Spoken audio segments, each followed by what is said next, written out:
Hello everyone. आज का topic शुरू करेंगे हम। चैप्टर है आपका 11 का, एनिमल किंगडम। तो यहाँ हम डिस्कस करने वाले हैं एनिमल्स के बारे में। तो एनिमल्स हमारे हैं multi cellular eukaryotic organism. Multi cellular means more than one cells are associated to form or thousands of millions and billions of cells which are involved in the formation of an individual is nothing but a multicellular. Eukaryotic, it means true nucleus. True nucleus इनके पास present है. True nucleus. Understand? They are incredibly diverse, ranging from microscopic creatures to massive whales. अगर हम यहाँ discuss करें और organism के बारे में देखें, एनिमल्स के बारे में, तो ये माइक्रोस्कोपिक से लेकर मैसिव वेल्स तक है। आपकी जो जियांट वेल्स है, बेलेनोप्टेरा, and they plays essential role in ecosystem across planets। और एनिमल्स का रोल इकोसिस्टम में भी होता है, जो इकोसिस्टम को मेंटेन रखते हैं। अब now come to the animals के करेक्टर क्या क्या है। एनिमल्स आपके एक तो हेटरोट्रॉफिक है। Heterotrophic means they can't synthesize their own food but they depends on producer. They consume organic material for energy. ये ऑर्गेनिक मटेरियल को कंज्यूम करते हैं। अब वो ऑर्गेनिक मटेरियल कौन हो सकता है? अगर हम बात करें ऑर्गेनिक मटेरियल की, तो वो ऑर्गेनिक मटेरियल कौन सा हो सकता है? तो ऑर्गेनिक मटेरियल में जैसे कि आपके biomolecules like carbohydrate, protein, lipid plus nucleic acid. ठीक है, these are organic material. Organism और मल्टीसेलुलर और एनिमल्स जो हैं, ये इन बायोमोलिक्यूल्स को इनटेक करके अपनी एनर्जी लेते हैं। एनिमल्स जो हैं वो मोटाइल हैं। Most can move independently at some stages of life. Reproductions typically reproduce sexually. Sexual reproduction के जरिए से भी, यानी मेल एंड फीमेल होंगे और गैमेट्स का फ्यूजन होगा, फर्टिलाइजेशन होगा, डेवलपमेंट है। Some can reproduce asexually. कुछ ऐसे हैं जो असेक्सुअली रिप्रोड्यूस करते हैं। Single parent only involve to produce their offsprings. Complex body organisation है। Complex body organisation like cellular level of organisation है। सेलुलर लेवल पे टिश्यू लेवल ऑर्गेनाइजेशन है। ऑर्गन लेवल ऑर्गेनाइजेशन है। Organ system level of organisation. Understand? Let's move next slide. Now come to the, अगर हम animals की बात करें तो उनको क्लासिफाई करेंगे हम, और वो कुछ बेसिक करेक्टरिस्टिक्स हैं जिनके बेसिस पे हम इनको क्लासिफाई करते हैं। In spite of differences in structure, अगर हम देखें तो एनिमल्स में मिलियंस ऑफ स्पीशीज हैं जो स्ट्रक्चरली और उनके शेप एंड साइज के बेसिस पे वो डिफरेंट है। But there are fundamental features common to various individual in relation to, but these species shares certain fundamental characteristics like arrangement of cell, body symmetry, nature of slough, patterns of digestive, or we can say digestive system, circulatory system, reproductive, like notochord, notochord, embryonic development, embryonic development. These features are used as a basis of animal classification and some of them are discussed here. और इनमें ये जो features हैं यही basis of animal classification है, जिनमें से हम कुछ यहाँ पर डिस्कस करेंगे। फर्स्ट जो आपका हम करेक्टर पढ़ेंगे या बेसिस ऑफ क्लासिफिकेशन के अंदर जो करेक्टर है, वो सबसे पहला है आपका level of organisation. Level of organisation में हम यहाँ देखेंगे cellular level of organisation. Cellular level पे क्या है, मतलब यहाँ पर आपकी सेल्स हैं लूजली अरेंज्ड, ये टिश्यूज का फॉर्मेशन नहीं कर रही हैं, ठीक है। और हर सेल अपने आप में एक स्पेसिफिक फंक्शन को परफॉर्म करती हैं, ठीक है। इसका सबसे बेस्ट एग्जांपल है स्पॉन्जेस, जो पोरीफेरा के अंदर आता है। किसके अंदर आता है? पोरीफेरा के अंदर, ठीक है, क्लियर। यहाँ पर क्या हो रहा है, लूज सेल एग्रीगेट और सम डिवीजन ऑफ लेबर भी है। क्या है? सम डिवीजन ऑफ लेबर, ठीक। तो सम डिवीजन ऑफ लेबर में लाइक जैसे आपके कोइनोसाइट्स हैं, कोइनोसाइट्स जिसको हम कॉलर सेल भी कहते हैं, कॉलर सेल्स, या फिर यहाँ पर आर्कियोसाइट्स हैं, आर्कियोसाइट्स, ठीक है। हम्म, या स्पोंजियोब्लास्ट है, स्पोंजियोब्लास्ट।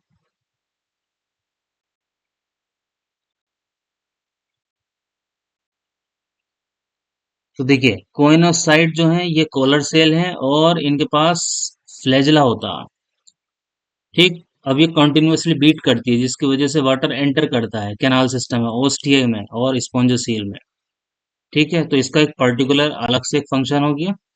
तो डिवीजन ऑफ लेबर बना। यहाँ पर जो आर्क्योसाइट्स है ये सेक्स सेल्स प्रोड्यूस करती है, और स्पोंजियोब्लास्ट जो है ये स्पोंजिन फाइबर प्रोड्यूस करती है, यानी स्केलेटन फॉर्मेशन में रोल प्ले करती है। Next, tissue level of organisation. Tissue level of organisation में यहाँ cells performing the same functions are arrange into tissue. यहाँ पर आपका group of cell, group of cells इसमें कन्वर्ट हो गए, या क्या बना लिया, टिश्यू। क्योंकि ये सेल्स जो है ना, एक तो ओरिजिन में इनका ओरिजिन भी सेम है और फंक्शन भी सेम है। अब जब इनका फंक्शन एंड ओरिजिन सेम हो गई तो इन्होंने आपस में ग्रुप में मिलकर क्या बनाया, टिश्यू बनाया। इसका बेस्ट एग्जांपल है सिलेंट्रेट्स। तो हम यहाँ कह सकते हैं कि सिलेंट्रेट्स जो हैं वो लेवल ऑफ ऑर्गेनाइजेशन किस लेवल का शो कराते हैं, टिश्यू लेवल का शो कराते हैं। अंडरस्टैंड? Let's move. थर्ड है हमारा organ level of organisation. The tissues combine together to form a organ which perform different functions. यहाँ पर जो टिश्यूज हैं वो आपस में कंबाइन होकर वो ऑर्गन बनाते हैं और वही ऑर्गन एक स्पेसिफिक फंक्शन को परफॉर्म करता है। इसका बेस्ट एग्जांपल कौन है आपका, प्लेटी हेलमिंथेस, ये आपका प्लेनेरिया है, प्लेनेरिया। नेक्स्ट है organ system level of organization. The organs of an organism combine together to form different organ system which help in the functioning of the whole organism. यहाँ पर और डिफरेंट ऑर्गन्स कंबाइन टुगेदर आपस में मिलकर एक system बनाते हैं जिसको हम ऑर्गन सिस्टम कहते हैं, और एक स्पेसिफिक फंक्शन को परफॉर्म करता है। और इसके मेंबर है आपके एस्केलमंथी से लेकर कोरडेटा। अब कुछ यहाँ पर एग्जाम्पल मैं जैसे बता देता हूँ यहाँ पर, जैसे आपका डाइजेस्टिव सिस्टम है, डाइजेस्टिव सिस्टम। तो डाइजेस्टिव सिस्टम में अगर हम कॉकरोच की बात करेंगे तो यहाँ पर इसका पूरा एक स्पेशल माउथ हो गया, फेरिंग्स हो गई, ईसोफेगस हो गया, फिर आपकी क्रॉप हो गई, गीजर्ड हो गई, फिर आपके पास में जो है यहाँ पर एनस हो गया, ठीक है। ये पूरा एक सिस्टम बनता है जिसको हम डाइजेस्टिव सिस्टम कहते हैं। सर्कुलेटरी सिस्टम की बात करें जिसके अंदर आपके हार्ट हो गया, हार्ट हो गया, ब्लड वेसल्स हो गई, ब्लड वेसल्स, ब्लड वेसल्स में जैसे आर्टरीज हैं, वेन है, कैपिलरीज हैं। तो यहाँ पर हम जो डिस्कस कर रहे हैं, here we are discussing that the different organs combine together to form a organ system which perform a specific function in the body, like digestive system, respiratory system, circulatory system, immune system, skeletal system, neural system, hormonal system. Understand?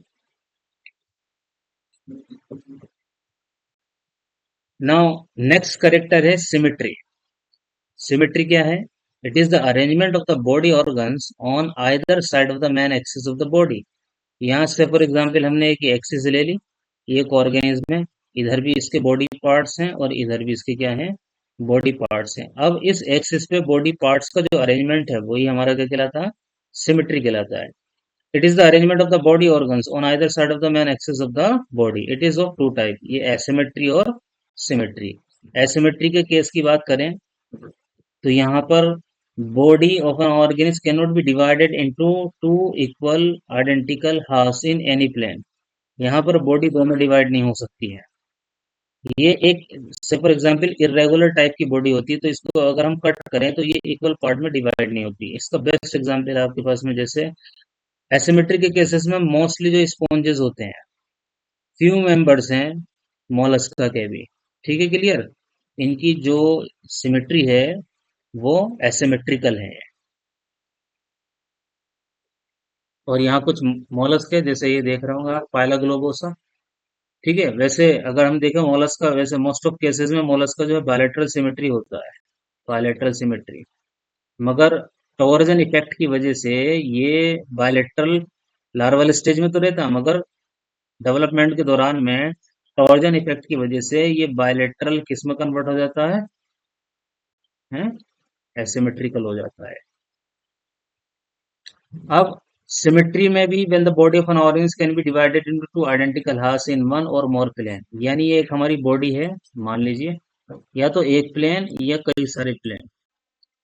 तो जब हम इनको इन plane को passing करते हैं एक centre axis से, ठीक है, तो बॉडी जो है दो में डिवाइड हो जाती है इक्वल पार्ट्स में, या तो एक प्लेन हो या मेनी प्लेन हो, ठीक। ये आपके दो तरीके के होते हैं। जैसे रेडियल सिमेट्री है, रेडियल सिमेट्री में क्या होता है, when the body of an organism can be divided into two identical halves by any plane passing through the central axis.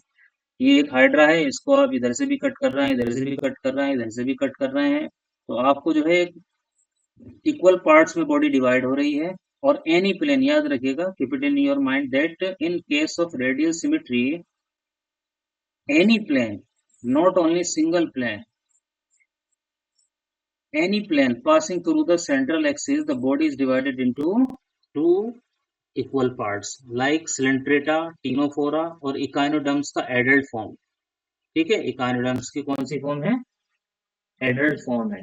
Coelenterata के अंदर जैसे आपका हाइड्रा हो गया, हाइड्रा हो गया, ठीक है। और टीनोफोरा के अंदर जैसे आपका प्लियोरोब्रेकिया हो गया, प्लियोरोब्रेकिया, ठीक है। तो इनमें आपको कैसी सिमेट्री देखने को मिलेगी, रेडियल सिमेट्री देखने को मिलती है। Now come to the bilateral symmetry. Bilateral symmetry में याद रखना सिर्फ एक सिंगल प्लेन होता है जो वर्टिकली हम कट करते हैं। ये देखिएगा, ये आपकी जो है हाउस फ्लाई है, तो यहाँ से जब हम इसको कट कर रहे हैं वर्टिकली सिंगल प्लेन में, तो बॉडी आपकी इक्वल डिवाइड हो रही, आइडेंटिकल पार्ट है। ऐसे ही क्रैब है आपका, क्रैब को भी वर्टिकली एक ही plane, not more than one, only single plane passing through the central axis, the body divided into two equal half।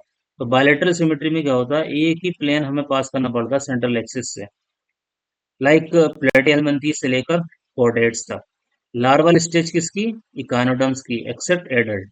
तो इकानोडर्म्स जो होते हैं उसकी जो लार्वल स्टेज होती है वो बायलैटरल सिमेट्री होती है, लार्वल स्टेज बायलैटरल सिमेट्री, और एडल्ट स्टेज होती है रेडियल सिमेट्री। ये बहुत ही इंपॉर्टेंट क्वेश्चन है नीट का। नेक्स्ट है body plan. Animal shows three different types of body plan. Body plan regarding digestive system, cell aggregate plan, ये एक सेल एग्रीगेट प्लान है। यहाँ पर तो सेल्स जो है एग्रीगेट हो जाती हैं। यहाँ पर कैनाल सिस्टम होता है, बस ओस्टिया के जरिए से वाटर एंटर करा, स्पोंजोसील में पहुंचा और ऑस्कुलम के जरिए से बाहर निकल। No particular system for taking the food like mouth और एनस और egestion of the food. So in this case, the body is just an aggregates of the cells like sponges. अब ब्लाइंड सेक की बात करें तो ब्लाइंड सेक में आपका best example कौन है, सेल एग्रीगेट में तो स्पॉन्जेस है, पोरिफेरा आ गया। ब्लाइंड सेक के अंदर आपका सिलेंट्रेटा है, टीनोफोरा है, प्लेटीहेल्मिन्थीस है। इन सब के अंदर आपको ब्लाइंड सेक मिलेगा। ब्लाइंड सेक का मतलब है बॉडी में सिर्फ सिंगल पोर देखने को मिलता है और एक एंड से तो अपर्चर प्रेजेंट होता है, दूसरा एंड ब्लाइंड सेक होता है, मतलब कोई अपर्चर प्रेजेंट नहीं होता। तो जो ये सिंगल अपर्चर है, यही आपका फूड इनटेक में और वेस्ट मटेरियल के एलिमिनेशन में रोल प्ले करता है। तो single pore serves both intake of food and egestion, ठीक है। और we can say in other word that the single pore serves both mouth along with or as well as anus. In this case, multicellular organism has tissue or organ level of organization. The organism has only one opening for intake of food, as well as it through this pore, the waste is thrown out of the body. Cylinderates to platyhelminthes. Understand? Now tube within tube plane. ये complete digestive system है, मगर यहाँ tube within tube plane क्यों कहा? क्योंकि इससे for example ये हमारी बॉडी वाल है और ये हमारी गट वाल है। तो एक ट्यूब तो ये हो गई और एक ये है आपके बीच में, तो ट्यूब विद इन ट्यूब। इस केस में आपको माउथ भी देखने को मिलेगा, एनस भी देखने को मिलेगा। इनटेक ऑफ फूड के लिए अलग अपर्चर है और elimination of the waste material के लिए अलग अपर्चर है। इनटेक ऑफ फूड के लिए माउथ है and elimination of the food के लिए आपका है एनस है। Understand? In this case, the body consists of two tubes. One tube is formed by the wall of the body wall, and the second is formed by the digestive tract, जिसे हम GI tract भी कहते हैं। और इसके पास कितनी opening है? दो ओपनिंग है। एक एंटीरियर है जो इंटेक ऑफ फूड के लिए है और दूसरी है आपकी इजेशन या अनडाइजेस्टेड फूड के लिए। तो यहाँ पर फूड का इंटेक हो रहा है और अनडाइजेस्टेड मटेरियल के लिए दूसरा आपका जो है चेम्बर और दूसरा पोर या अपर्चर जो है रोल प्ले कर रहा है। इसकी ये करेक्टर कहाँ से स्टार्ट हो, कौन से फाइलम से? एस्केलमंथीस से लेकर कोर्डेटा तक। ये इसको यहाँ से कट कर देना, एस्केलमंथीस में से ई हटा देना, ठीक है। नेक्स्ट है it is of two type, protostome and deuterostome. अब ये क्या चीज है protostome and deuterostome? During the embryonic development, जब एम्ब्रियो का डेवलपमेंट होता है उस दौरान ये जो हमारा ब्लास्टोपोर, गैस्ट्रुलेशन के दौरान में जो ब्लास्टोपोर बनता है, अगर इस ब्लास्टोपोर से पहले अगर माउथ बना तो इसको प्रोटोस्टोम कहेंगे और अगर पहले एनस बना तो इसको ड्यूटेरोस्टोम कहेंगे, ठीक है। अब प्रोटोस्टोम के कुछ मेंबर हैं जैसे कि प्लेटिहेल्मिन्थीस है, एस्केल्मिन्थीस है, एनिलिडा है और मोलस्का है। तो प्रोटो मीन्स फर्स्ट एंड स्टोम मतलब माउथ। तो इन प्रोटोस्टोम ऑर्गेनिज जो होते हैं उसमें ड्यूरिंग एम्ब्रियोनिक डेवलपमेंट और गैस्ट्रुलेशन के दौरान जो डेवलपमेंट होता है तो माउथ सबसे पहले डेवलप होता है, कहाँ से? ब्लास्टोपोर से। अंडरस्टैंड? देन उसके बाद कौन डेवलप होता है? एनस होता है। यहाँ देखिएगा ये आपका ब्लास्टोपोर है, इस ब्लास्टोपोर से सबसे पहले क्या डेवलप हुआ? माउथ। तो पहले कौन बना? माउथ बना। कहाँ से? ब्लास्टोपोर से। कौन कौन एग्जाम्पल है? Like Platyhelminthes, Aschelminthes, Annelida, then Mollusca. Deuterostome, deutero में ये सेकंड नंबर पे है, स्टोमा मतलब माउथ। इट मींस कि पहले ब्लास्टोपोर से यहाँ एनस बना है और बाद में कौन बना? माउथ बना है। इसका बेस्ट एग्जाम्पल है इकानोडर्मेटा, हेमिकोडेटा और कोडेटा। इसको याद रखने का, जैसे आप लोगों ने ईसीजी देखा होगा, ईसीजी इलेक्ट्रोकार्डियोग्राम, तो यहाँ पर ई सी एच कर देना। E stand for echinoderms, C stand for कोडेटा और H stand for Hemichordata. Now come to the germs layer और एम्ब्रियोनिक लेयर और germinal layers. These layers are nothing but the arrangement of the cells which are formed during the embryonic development. Understand? तो the layers of the gastrula और gastrulation process में ये layers बनती हैं और वो स्टेज कौन सी है? गैस्ट्रुला। और वो प्रोसेस कौन सा है? Gastrulation, which give rise to different parts of the body is called germs layer on the basis of number of layers। अगर हम देखें ये सेल्स जो हैं अगर दो लेयर में अगर ये अरेंज हुई हैं तो इसको डिप्लोब्लास्टिक कहते हैं और अगर ये तीन लेयर में अरेंज हुई है तो इसको हम ट्रिप्लोब्लास्टिक कहते हैं। इन्हीं के बेसिस पे जो है लेयर्स के बेसिस पे इनको क्लासिफाई कर दिया गया है। से फॉर एग्जांपल डिप्लोब्लास्टिक एनिमल्स कौन है? ऐसे एनिमल्स जिनके गैस्ट्रुलेशन के दौरान में दो लेयर बनती है। और वो कौन कौन सी लेयर बनती है? एक तो एक्टोडर्म बनती है और एक एंडोडर्म बनती है। इसमें मीजोडर्म नहीं होती, मगर इन दोनों के बीच में एक लेयर होती है जिसका नाम है मिजोग्लिया। और मिजोग्लिया आपकी कैसी है? ये एक तो अनडिफरेंशिएटेड है, ये याद रखिएगा। अनडिफरेंशिएटेड, प्लस नॉन लिविंग है, थर्ड जेली लाइक सब्सटेंस है, क्या है, जेली लाइक सब्सटेंसेस प्रेजेंट होते हैं इसमें, ठीक है, के लिए प्रोटीग्लाइकेंस होते हैं इसके अंदर। एग्जाम्पल में जैसे सिलेंट्रेटा और टीनोफोरा। सिलेंट्रेटा जिसमें हाइड्रा आता है, ओबेलिया आता है, ओरेलिया आता है, और टीनोफोरा के अंदर कॉम जेलीज आती हैं, प्लूरोब्रेकिया है, टीनोप्लेना है। अंडरस्टैंड? तो these are diploblastic animals. Come to the triploblastic. Triploblastic में ये जो सेल्स हैं अरेंज होती है तीन लेयर के अंदर, ectoderm, mesoderm and endoderm. Ectoderm, mesoderm and endoderms. Example में प्लेटेलमिंथीस और कोडेटा। यहाँ देखिएगा ये एक्टोडर्म है, ये एंडोडर्म है और ये मेसोडर्म है। Back to the slide. यहाँ पर आपको मीजोग्लिया देखने को मिलेगी, यहाँ पर कोई सेल्स नहीं है, undifferentiated jelly like non living substances present है in between the ectoderm and mesoderm. ये एक्टोडर्म हो गई, ये एंडोडर्म हो गई। Understand? Come to the segmentation, important point. In some animals, the body is externally and internally divided into segments with a serial reproduction of at least some organ. अगर हम बात करें एनिलिडा की, एनिलिडा का best character है segmentation. इसमें क्या होता है, बॉडी डिवाइडेड होती है एक्सटर्नली भी और इंटरनली भी, और इन सेगमेंट्स को मेटामियर्स कहते हैं, और इन्हीं सेगमेंट के अंदर कुछ पर्टिकुलर ऑर्गन्स रिपीट होते हैं। से फॉर एग्जांपल यहाँ पे भी आपको नेफ्रिडिया देखने को मिलेगी, यहाँ पे भी नेफ्रिडिया देखने को मिलेगी, यहाँ पर भी नेफ्रिडिया देखने को मिलेगी, यहाँ पर भी हर्ट देखने को मिलेगा, यहाँ पर भी हर्ट देखने को मिलेगा, यहाँ पर भी हर्ट देखने को मिलेगा, यहाँ पर भी न्यूरॉन्स देखने को मिलेंगे। ठीक है, क्लियर? तो कुछ ऑर्गन्स का रिपीटेशन होता है सेगमेंट्स के अंदर, और ये मेटामियर्स जो हैं सेगमेंट्स कोऑर्डिनेट करते हैं एक दूसरे को to perform a specific function. For example earthworm के अंदर बॉडी इस तरीके के पैटर्न को शो कराती है सेगमेंटेशन को, उसी को हम मेटामेरिज्म कहते हैं, मेटामेरिज्म। और ये करेक्टर किस किस में प्रेजेंट है, और अपार्ट फ्रॉम एनिलिडा, आर्थ्रोपोडा में भी देखने को मिलेगा, और कोडेटा में। हमारे हमारे केसेस के अंदर जैसे मसल्स का, न्यूरॉन्स का या कनेक्टिव टिश्यू का बार बार सेगमेंटली जो है अरेंज होना। आर्थ्रोपोड्स के अंदर, आर्थ्रोपोड्स में भी सर्कुलेटरी सिस्टम है, आपका न्यूरल सिस्टम है, और आपका अगर देखें तो ब्रीदिंग सिस्टम है। ठीक है, ये रिपीट होते हैं आर्थ्रोपोड्स के अंदर भी। नाउ स्यूडोमेटामेरिज्म क्या है? से फॉर एग्जांपल ये आपकी बॉडी है, एक्सटर्नली तो डिवाइड है मगर इंटरनली डिवाइड्स नहीं है, और इनके अंदर रिपीटेशन नहीं है, ऑर्गन्स का कोऑर्डिनेशन नहीं है। देखो यहाँ पर रिफर्स टू सुपरफिशियल सेगमेंटेशन, ऊपर ऊपर से नजर आता है, where the body appears divided into segment but these segment don't share internal coordination or organ system। Externally तो डिवाइड है, इंटरनली डिवाइड्स नहीं है, और इनमें ऑर्गन्स का रिपीटेशन भी नहीं है और कोई कोऑर्डिनेशन भी नहीं है इन सेगमेंट्स के बीच में। Each segment perform independently, often containing a complete set of organs without connecting to neighboring segments।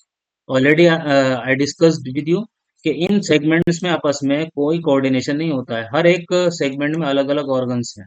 Like tapeworm जिसे हम प्लेटीहेल्मिन्थीस कहते हैं, प्लेटीहेल्मिन्थीस। अंडरस्टैंड? टीनिया सोलियम इसका साइंटिफिक नेम है, Taenia solium. Interesting character coelom. Coelom is nothing but a cavity, cavity. और cavity कहाँ पर है? बॉडी वाल और गट वाल के बीच में। अगर मीजोडर्मरी लाइंड है तो बॉडी वाल और गट वॉल के बीच में ये मीजोडर्म लाइंड की गई है, मीजोडर्म। ठीक, इसके बीच में जो आपको ये गैप देखने को मिल रहा है, यही आपकी सिलोम है, कैविटी है। प्रेजेंस और absence of the cavity between body wall and gut wall is called body cavity. और कैसी लाइन होनी चाहिए? मीजोडर्म, यानी मीजोडर्म से बनी हुई होनी चाहिए। On the basis of nature of coelom, coelom के नेचर की बात करें तो ये फॉलोइंग टाइप्स के हैं, जैसे एसिलोमेट्स। एसिलोमेट्स में कोई कैविटी नहीं है, यहाँ पर कोई कैविटी नहीं, हालांकि ये एक्टोडर्म है, ये मीजोडर्म है, ये एंडोडर्म है। मीजोडर्म से लाइंड होनी चाहिए, यहाँ पर कोई ऐसी आपको कैविटी देखने को नहीं मिल रही। ऐसे मेंबर्स आपके एसिलोमेट्स कहलाते हैं, और ऐसी कैविटी को आप एसिलोम कहते हैं। ये आपको पोरीफेरा में, सिलेंट्रेटा में, टीनोफोरा में और प्लेटीहेल्मिन्थीज में देखने को मिलेगी। ठीक है, नाउ कम टू दी स्यूडोस्लोमेट्स। स्यूडोस्लोम्स में क्या होगा? मीजोडर्म स्प्लिट हो जाएगी पाउचेस के अंदर। मीजोडर्म आपकी किसके अंदर स्प्लिट हो जाती है? पाउचेस के अंदर। कंप्लीट एक स्लोम नहीं बना पाती है, तो यहाँ देखिएगा मीजोडर्म जो है पाउचेस के अंदर स्प्लिट हो गई है, और ये आपकी स्यूडोस्लोम है। इसका बेस्ट एग्जांपल है एस्केल्मेंथीज। ठीक है, तो ये पूछा जाता है कि स्यूडोस्लॉम यानी स्टार्टिंग हो चुकी है, तो स्यूडोस्लॉम्स कौन से मेंबर हैं? एस्केलमेंथीज के। स्लोमेट्स की बात करें, ये ट्रू स्लोम रखने वाले मेंबर्स हैं।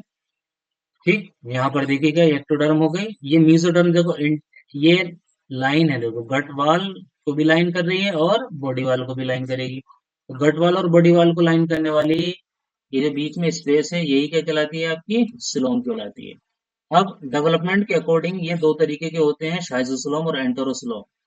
शाइजोस्लोम में क्या होता है? देखो ये एंडोडर्म है, ये, और ये आपकी मीजोडर्म हो गई और ये एक्टोडर्म है। यहाँ ये मीजोडर्म आगे चल के अरेंज हो जाती है, ये तो गट बना दिया। जो गट जीआई ट्रैक है वो आपका एंडोडर्मल इन ओरिजिन होता है। यहाँ पर आपकी जो है स्प्लिट हो गई मीजोडर्म, और अंदर फाइनली आपकी स्लोम बना दी है। शाइजोस्लोम में क्या होता है? स्प्लिट ऑफ द मीजोडर्म, और यहाँ पर मीजोडर्म स्प्लिट होकर एक कैविटी बनाती है जिसको हम स्लोम कहते हैं, और ये हमारा शाइजोस्लोम कहलाता है। ऐसी कंडीशन को मोलस्क में एनेलिडा आर्थ्रोपोडा के अंदर देखने को मिलता है। एंटरोसोलम की बात करें तो यहाँ एंटरोसोलम इसलिए कहा, एंटरो मतलब गट, गट, और हमें पता है गट जीआई ट्रैक्ट किसकी बनी होती है? एंडोडर्म्स की। यहाँ पर जो मीजोडर्म्स हैं वो आपकी एंडोडर्म से कनेक्टेड है, और देन उसके बाद ये धीरे धीरे से यहाँ अरेंज होती है। देन फाइनली ये डिसोसिएट हो जाती है और ये भी एक नई कैविटी का फॉर्मेशन करती है। इसके मेंबर हैं एकाइनोडर्म्स, हेमिकोडेटा और कोडेटा। Come to the circulatory system. Circulatory system, a special type of system which help in the distribution of the gases, nutrients, minerals, and elimination of the waste material. These are also classified on the basis of whether it is open type or closed type. Open type में यहाँ देखेंगे heart होगा, ये इनमें blood vessels नहीं होती है, heart blood को पंप करता है और साइनसेस में जाता है, और वहीं पर आपकी जो है विसरल कैविटी है, वहां पर ऑर्गन्स हैं, टिश्यूज है, वहां पर डायरेक्टली कांटेक्ट में आता है और उनको न्यूट्रिएंट्स एंड गैसेस प्रोवाइड करता है। In which the blood is pumped out of the heart and cells and tissue are directly bathed in it. और इसमें डायरेक्टली टिश्यूज बात करते हैं इनके ब्लड में। आर्थ्रोपोडा इसका एग्जाम्पल है। क्लोज टाइप की बात करें तो इसमें सर्कुलेशन होता है ब्लड का सीरीज ऑफ वेसल्स में, जैसे आर्टरीज हैं, कैपिलरीज है, वेन्स हैं। ठीक है, आर्टरीज है, वेन्स हैं, कैपिलरीज है। इसका एग्जाम्पल है आपका Chordata. Now come to the last character, notochord. Notochord आपकी मीजोडर्मली डिराइव्ड है। एम्ब्रियोनिक डेवलपमेंट के दौरान I have already discussed that ectoderm, mesoderm, endoderms are form. ठीक है, तो ये नोटोकॉर्ड किसकी बनी हुई है? मीजोडर्म्स की बनी हुई है। ये रोड लाइक स्ट्रक्चर है जो डोर्सली प्रेजेंट होता है, और नोटोकॉर्ड प्रेजेंट होती है आपकी एलिमेंट्री केनाल के ऊपर और स्पाइनल कॉर्ड के नीचे। आगे चल के यही नोटोकॉर्ड कुछ मेंबर में परसिस्टेंट रहती है, कुछ में लॉस हो जाती है, कुछ में ये रिप्लेस हो जाती है cartilaginous and bony structure which is called vertebral column. Drive rod-like structure found on the dorsal side during embryonic development in some animals. Animals with notochord are called chordates. Those members who possess these notochord is called chordates, whereas those animals do not possess this special structure are called non-chordates. And the phylum is starting from Porifera to also Hemichordata. Hemichordata. Understand? Hemichordata, earlier it was placed in chordata just because of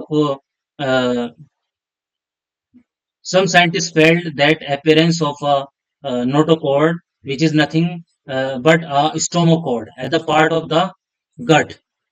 Then finally discovered that this is not a notochord but a part of the alimentary canal. So it scientists placed this hemichordata into the separate phylum under non-chordates. ठीक है, understand? तो यहाँ पर आपके जो नोटोकॉर्ड्स है किस किस में प्रेजेंट नहीं है? पोरिफेरा से लेकर हेमिकोर्डेटा तक। देखिए यहाँ लोकेट दिस पिक्चर, ये आपका डोर्सल होलो नर्व कॉर्ड है, आगे चल के ये ब्रेन बना लेता है, ये स्पाइनल कॉर्ड बन जाती है। Notochord just lies beneath the dorsal hollow nerve cord. ठीक है, and above the alimentary canal और जीआई ट्रैक्ट। ये फेरेंजियल गिल स्लिट्स हैं। ये कॉर्डेट्स के स्पेशल कैरेक्टर्स हैं। ठीक है, मस्कुलर पोस्टनैलिटल मसल सेगमेंट। तो आज के लिए हम यहीं तक रखते हैं, और आप लोग बने रहिए और मेरे चैनल को सब्सक्राइब कीजिए, शेयर कीजिए, कमेंट कीजिए, और कोई डाउट हो तो वो अपना कमेंट करके मुझे बताइए, मैं शेयर करूँगा आपको उसका आंसर। अंडरस्टैंड? टेलीग्राम चैनल बना रखा है, वो चैनल के लिंक चैनल पे दे रखी है लिंक, और व्हाट्सएप ग्रुप भी बनाया हुआ है, तो उसको ज्वाइन कीजिए, ठीक है? और बने रहिए मेरे साथ। Best of luck.